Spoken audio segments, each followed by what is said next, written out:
Bonjour à tous. Aujourd'hui, on va voir un petit peu les nouveautés de Robodog. Alors, vous l'avez vu sur Facebook, on a créé un compartiment pour loger la batterie. La batterie est sous le ventre de Robodog. Et si on peut faire un petit zoom, on voit ici un système de ressort pour bloquer la batterie, donc sous le ventre. Donc là, je vais vous l'extraire. Voilà. Donc, on extrait la batterie et dans ce compartiment, évidemment, on va mettre cette fameuse batterie qui est quand même de 4 ampères-heure. Les câbles de sortie ici.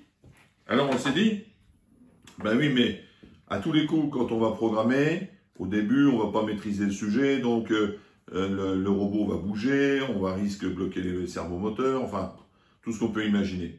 Alors, comment on pourrait faire pour avoir un système pour la programmation? Eh bien, on a fait un support. Voilà.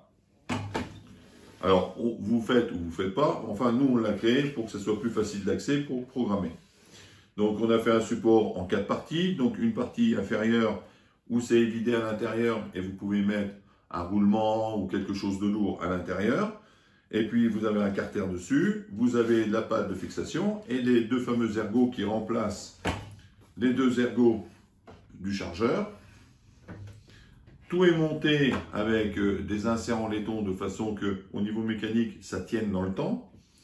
L'ensemble a été fait en PLA, mais vous faites comme vous désirez. Et vous avez en plus, si vous n'avez pas la possibilité de trouver quelque chose pour faire du poids, pour pas que ça bouge pendant que le robot travaille, eh bien, on vous a fait des logements ici, de chaque côté, pour le visser éventuellement sur une plaque en bois.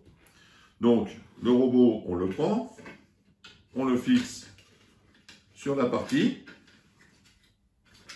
Voilà.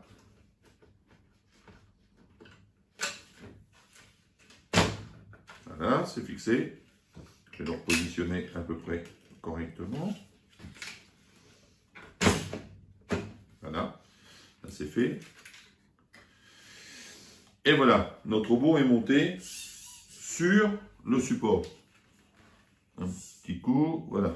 Donc, ce qui veut dire quoi? Ben, le gros avantage, c'est que comme la partie des pattes ne porte pas sur le sol, eh bien, vous pouvez quand même programmer plus librement les mouvements parce que au début, ça ne va pas être tellement évident de créer des mouvements de marche ou d'autres types de mouvements. Alors, ce qu'on peut remarquer aussi, c'est que sur le support, vous avez vu, on a rehaussé les supports carter de façon à leur insérer des petits inserts en laiton, de façon à monter, alors avec des systèmes de blocage, de façon à monter le carter, voilà, et que ça soit facile à remonter.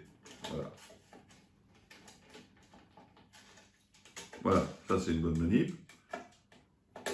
On évite de perdre du temps bêtement pour remonter les carters. Les 4 vis sont acérés évidemment. Alors, maintenant, les nouvelles modifications qu'on va opérer, on va certainement mettre ici ou quelque part par là la sortie USB pour pouvoir programmer la carte Arduino.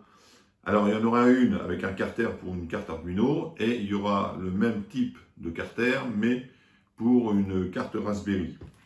À l'arrière, vous aurez la version là, c'est-à-dire carter fermé, ou vous aurez une version avec un petit écran LCD qui vous permet de gérer les défauts, de faire ce que vous voulez, pour savoir un petit peu où il en est au niveau du plantage ou autre. Et enfin, la tête, hein, on est toujours en train de travailler dessus. On a évidé dans l'avant, ça je vous l'ai montré, avec avec la fameuse carte SEN de chez DRF Robot, la 305, avec reconnaissance faciale, etc. etc. Et donc, elle sera montée sur la tête et la tête bougera comme ceci et on va essayer comme cela. Hein. Voilà.